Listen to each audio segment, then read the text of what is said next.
अगर उन 4 आतंकवादियों की आपने चिन्हित कर लिया, अब तक कहां है, उनको मार गिराया, उनको पकड़ा है।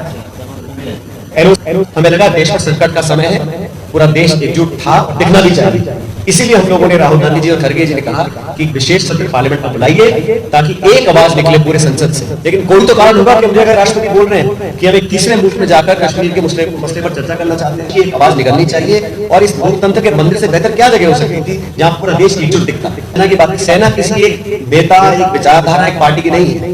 ये सेना हमारी सबकी है, हमारी अमानत है। क्या अधिकार है उनको पंचायती करने का हिंदुस्तान पाकिस्तान के बीच में? पहले भी डिप्लोमेटिक चैनल खुले रहते थे, पहले भी अनेक देश के नेता भारत से बात करते होंगे, लेकिन इस प्रकार खुलासा और घोषणा करना पहली बार हुआ, और वो भी व्यापार का लालच दिखाकर। उसका खंडन कोई नहीं कर रहा। चिंता का विषय तो ये है।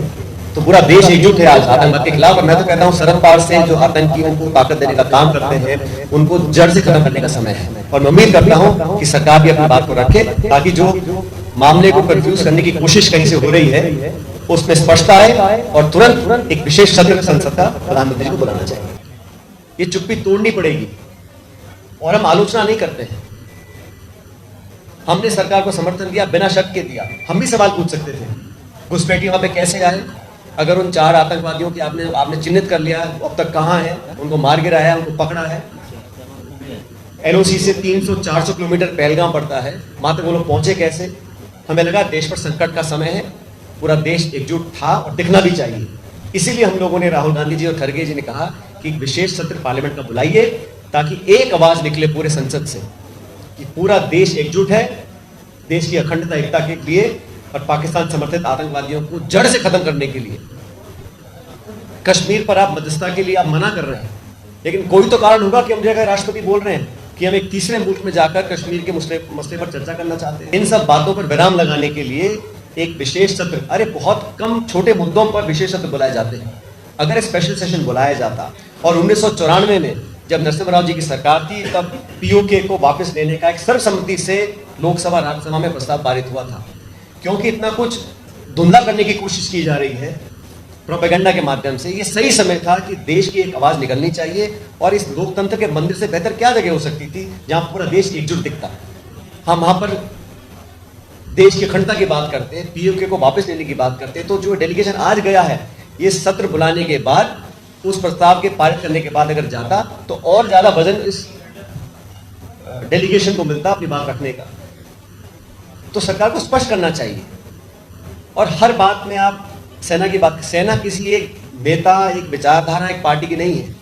ये सेना हमारी सबकी है, हमारी अमानत है, और उस पर कोई समझौता कभी नहीं कर सकता, चाहे कोई सरकार में, कोई विपक्ष में हो। लेकिन जो कूटनीतिक बातें हैं, जहां पर विश्वास कैसे करें उस पाकिस्तान पर, जो अभी IMF का लगभग $2 बिलियन का उनको पैसा मिला है लोन, क्या गारंटी है कि वो उस पैसे का दुरुपयोग नहीं करेंगे?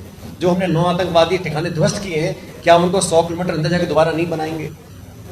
जो व्यापार का लालच अमेरिका ने पाकिस्तान को दिया है, उस पैसे संसाधन से दोबारा उनको पुनर्जीवित करने का काम नहीं करेंगे? जो पाकिस्तान चंद घंटों में सीज फायर का वायलेशन कर रहा है, उसकी क्या विश्वसनीयता है?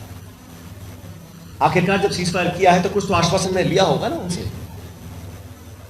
क्या आश्वासन है? क्योंकि मुझे तो विश्वास बहुत कम है, क्योंकि वहां की जो सत्ता है वो सरकार के हाथ में नहीं है। वहां ISI है, पाकिस्तान है, और वहां की जो कोalition सरकार है वो बहुत अस्थिर सरकार है। और वहां के जनरल मुनीर को भी इन्होंने प्रमोट किया है, तो कुछ पक रहा है वहां पर। मुझे लगता है कि हमको बहुत मजबूती से और बहुत सतर्क होकर अपने कदम उठाने चाहिए। लेकिन सरकार को बताना चाहिए कि ऐसी क्या व्यवस्था थी कि अमेरिका के राष्ट्रपति ही घोषणा कर रहे बैठे बैठे वहां से। क्या अधिकार है उनको पंचायती करने का हिंदुस्तान पाकिस्तान के बीच में? पहले भी डिप्लोमेटिक चैनल खुले रहते थे, पहले भी अनेक देश के नेता भारत से बात करते होंगे, लेकिन इस प्रकार खुलासा और घोषणा करना पहली बार हुआ है, और वो भी व्यापार का लालच दिखाकर। उसका खंडन कोई नहीं कर रहा है। चिंता का विषय तो ये है। तो सरकार को अपनी बात रखनी चाहिए। जहां तक कांग्रेस पार्टी की बात है, मैंने अपने भाषण में भी कहा, इस देश में बहुत सी जगह आतंकी घटनाएं हुई हैं, और मुझे याद है मुंबई में जब आतंकी घटना हुई थी, जब ऑपरेशन चल रहा था, तब तत्कालीन गुजरात के मुख्यमंत्री जी ने वहां प्रेस कॉन्फ्रेंस की थी गेट वे ऑफ इंडिया के ऊपर, और बहुत कुछ कहा था प्रेस कॉन्फ्रेंस में। हम लोगों ने ऐसा नहीं किया। हम लोगों को दुख होता है जब आतंकवाद जैसे मुद्दे पर आप विपक्ष पर उंगली उठाते हो। विपक्ष तो देश के साथ खड़ा है, सेना के साथ खड़ा है। आतंकवाद से हमने बहुत कुछ खोया है, इंदिरा जी को खोया है, राजीव गांधी जी को खोया है। उन्होंने मजबूत कदम उठाए थे, कठोर निर्णय लिए थे, समझौता कभी नहीं किया आतंकवाद से। तो पूरा देश एकजुट है आज आतंकवाद के खिलाफ। और मैं तो कहता हूं शरद पवार से जो आतंकियों को ताकत देने का काम करते हैं, उनको जड़ से खत्म करने का समय है। कांग्रेस पार्टी पूरे देश की भावना से जुड़ी हुई है और हमारी फौज के साथ खड़ी है और खड़ी रहेगी। और मैं उम्मीद करता हूं कि सरकार भी अपनी बात को रखे, ताकि जो मामले को कंफ्यूज करने की कोशिश कहीं से हो रही है उसमें स्पष्टता आए और तुरंत एक विशेष सत्र संसद का प्रधानमंत्री जी को बुलाना चाहिए।